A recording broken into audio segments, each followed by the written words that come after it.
അള്ളാഹുവിൻ്റെ അൽ അസ്മാഉൽ ഹുസ്നയിൽപ്പെട്ട ഒരു ഇസ്മാണ് മുഅഖിർ എന്നത്. പിന്തിക്കുന്നവൻ എന്ന് നമുക്കിതിനർത്ഥം പറയാം. പരിശുദ്ധ ഖുർആനിൽ ഈ ഇസ്മ വന്നിട്ടില്ല. ഇതിൻ്റെ അബ്ജദിയത്ത് 846 അള്ളാഹു ഉദ്ദേശിച്ച വസ്തുക്കളെ, ഉദ്ദേശിച്ച വ്യക്തികളെ പിന്തിപ്പിക്കുന്നു. പിന്തിപ്പിക്കൽ അനിവാര്യമായ കാര്യങ്ങളെ അള്ളാഹുവിൻ്റെ ഹിക്മത്ത് പ്രകാരം ഓരോ വസ്തുക്കളിലെയും നന്മ പ്രകാരം അള്ളാഹു തആല പിന്തിപ്പിക്കുന്നു. അള്ളാഹു ഏതൊരു കാര്യം ചെയ്യുമ്പോഴും അതിലൊക്കെ ഹിക്മത്തും നന്മയും ഉണ്ട് എന്നാണ്.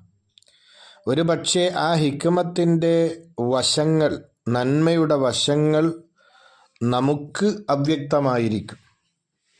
പക്ഷേ അതിൽ ഹിക്മത്ത്, നന്മ, ഈ കാര്യങ്ങളൊക്കെ വളരെ വ്യക്തമായി ഉണ്ടാകുന്നതാണ്.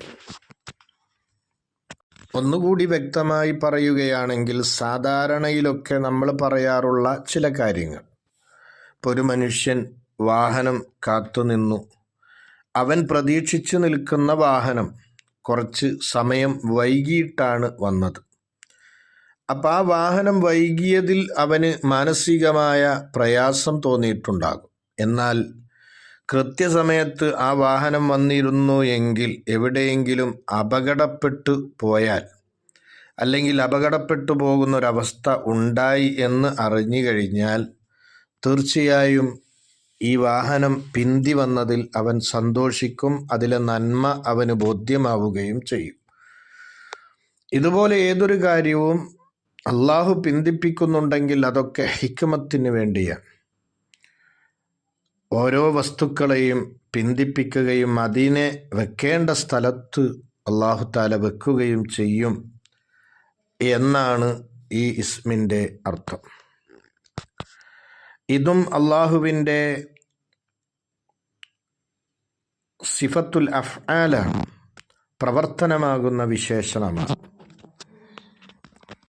മുഖദ്ദിം, മുഅഖിർ എന്നീ രണ്ട് ഇസ്മുകളെക്കുറിച്ച് നാം ചർച്ച ചെയ്യുമ്പോൾ ആ മുന്തിക്കലിൻ്റെയും പിന്തിക്കലിൻ്റെയും ആശയം, അതല്ലെങ്കിൽ അതിൻ്റെ അർത്ഥം, അത് പരിപൂർണമാകൽ അത് രണ്ടും കൂടി ഒരുമിച്ച് കൂടുമ്പോഴാണ്. മുഖദ്ദിം, മുഅഖിർ എന്നീ രണ്ട് ഇസ്മുകൾ എപ്പോഴും ഒരുമിച്ച് പറയേണ്ട ഇസ്മുകളാണ് എന്നും പണ്ഡിതന്മാർ പറയാറുണ്ട്. കാരണം മുന്തിക്കലും പിന്തിക്കലും എന്ന ആ അർത്ഥം സമ്പൂർണമാകൽ രണ്ടും കൂടി ഒരുമിച്ച് കൂടുമ്പോഴാണ്. ഒന്നിനെ മുന്തിക്കുമ്പോൾ മറ്റൊന്നിനെ അവിടെ പിന്തിക്കുക എന്നൊരവസ്ഥ ഉണ്ടാകുന്നത് കൊണ്ട് തന്നെ. ഇനി ഈ മഹത്തായ ഇസ്മുമായിട്ട് ഒരാൾ സ്വഭാവം സിദ്ധിച്ചു കഴിഞ്ഞാൽ അവനിലുണ്ടാകുന്ന ഗുണങ്ങൾ, അവന് നന്മയില്ലാത്ത കാര്യങ്ങൾ, അവനക്ക് ഖൈറില്ലാത്ത കാര്യങ്ങളൊക്കെ തീർച്ചയായും പിന്തിക്കുന്ന അല്ലെങ്കിൽ ഉപേക്ഷിക്കുന്ന ഒരവസ്ഥ അവനിൽ പ്രകടമാകും. അള്ളാഹുവിൻ്റെ സ്വർഗത്തെ തൊട്ട് അവനെ പിന്തിപ്പിക്കുന്ന അല്ലെങ്കിൽ അകറ്റുന്ന എന്തൊക്കെ കാര്യങ്ങളുണ്ടോ അതിനെയൊക്കെ അവൻ ഒഴിവാക്കും. ഇനി ഈ ഇസ്മ കൊണ്ട് സ്വഭാവം ശ്രദ്ധിക്കുക എന്ന് പറഞ്ഞാൽ അള്ളാഹുവിന് ഇഷ്ടമില്ലാത്ത കാര്യങ്ങളെ നീ പിന്തിപ്പിക്കുന്നവനാകണം. പിന്തിപ്പിക്കുക എന്ന് പറഞ്ഞാൽ അതിനെ അകറ്റുക എന്നും അർത്ഥമുണ്ട് എന്ന് നാം മുമ്പ് പറഞ്ഞിട്ടുണ്ട്.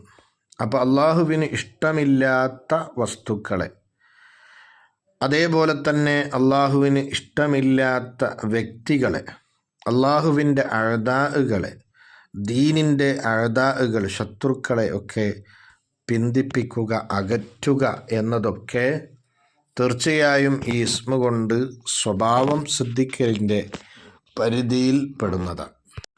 നമുക്ക് ദുനിയാവിലും ആഖിറത്തിലും ഗുണം ഇല്ലാത്ത, അല്ലെങ്കിൽ ഏറ്റവും ചുരുങ്ങിയത് ദുനിയാവിൽ തന്നെയും ഒരു ഗുണവുമില്ലാത്ത കാര്യങ്ങളെയൊക്കെ നമ്മൾ പിന്തിപ്പിക്കണം. അതുപോലെ തന്നെ വൃത്തികേടായ കാര്യങ്ങളെയൊക്കെ നമ്മൾ അകറ്റി അതിനെ പിന്തിപ്പിക്കുന്നവരായി നമ്മൾ മാറണം. ഈ ഇസ്മുമായിട്ട് കൂടുതൽ ബന്ധം പുലർത്തി അള്ളാഹുവിലേക്ക് നാം അടുക്കുമ്പോൾ തീർച്ചയായും നമ്മളുടെ ബന്ധം അള്ളാഹുവിനോട് മാത്രമായി മാറും. എല്ലാ കാര്യങ്ങളിലും അള്ളാഹുവിൻ്റെ മേലിൽ ഭരമേൽപ്പിക്കുന്ന മഹത്തായ സ്വഭാവം നമ്മളിൽ ഉണ്ടാകും. കാരണം ഈ പ്രപഞ്ചത്തിലെ ഏതൊരു കാര്യത്തെയും മുന്തിപ്പിക്കുന്നവനും പിന്തിപ്പിക്കുന്നവനും അള്ളാഹു മാത്രമാണ്. ഒരു സൃഷ്ടിക്കും ഒരു കാര്യത്തെ മുന്തിപ്പിക്കാനോ പിന്തിപ്പിക്കാനോ സാധ്യമല്ല. അള്ളാഹു അധികാരം കൊടുത്താൽ അല്ലാതെ. ഈ ഒരു ഉറച്ച വിശ്വാസത്തിലേക്ക് ആ മനുഷ്യൻ എത്തിപ്പെടും എന്നാണ്. ഇനി ഈ ഇസ്മുമായിട്ട് കൂടുതൽ ബന്ധം പുലർത്തി അതിനെ അതിൻ്റെ അബ്ജദീയത്ത് പ്രകാരം നമ്മൾ ചൊല്ലുമ്പോൾ തീർച്ചയായും ഒരുപാട് ഗുണങ്ങൾ ആ മനുഷ്യന് ഉണ്ടാകുമെന്നാണ്. തൗബയുടെ കവാടങ്ങൾ അള്ളാഹു അവന് തുറന്നു കൊടുക്കും. തഖ്വയുടെ വാതിലുകൾ അള്ളാഹു അവന് തുറന്നു കൊടുക്കും. അതുപോലെ തന്നെ നല്ല സ്വഭാവം ഉണ്ടാകാൻ, നല്ല സ്വപ്നങ്ങൾ കാണാൻ, നല്ല ഉദ്ദേശങ്ങൾ നടക്കാൻ തീർച്ചയായും ഈ ഇസ്മിനെ ധാരാളം ചൊല്ലിയാൽ മതിയാകും എന്നാണ്. യാ മുഅഖിറു യാ അല്ലാഹു എന്നതിൻ്റെ കൂടെ യാ ലത്തീഫു യാ അല്ലാഹു എന്ന ഇസ്മും കൂടി കൂട്ടിച്ചൊല്ലിയാൽ തീർച്ചയായും സ്വഭാവ ശുദ്ധീകരണമുണ്ടാകാനും നല്ല നല്ല സ്വപ്നങ്ങളും ഉദ്ദേശങ്ങളുമൊക്കെ ഉണ്ടാകാനും ആ ഉദ്ദേശങ്ങളൊക്കെ സഫലമാകാനും അത് കൂടുതൽ സഹായകമാകും എന്നും പണ്ഡിതന്മാർ പഠിപ്പിച്ചിട്ടുണ്ട്. അല്ലാഹു തൗഫീഖ് തരട്ടെ. ആമീൻ.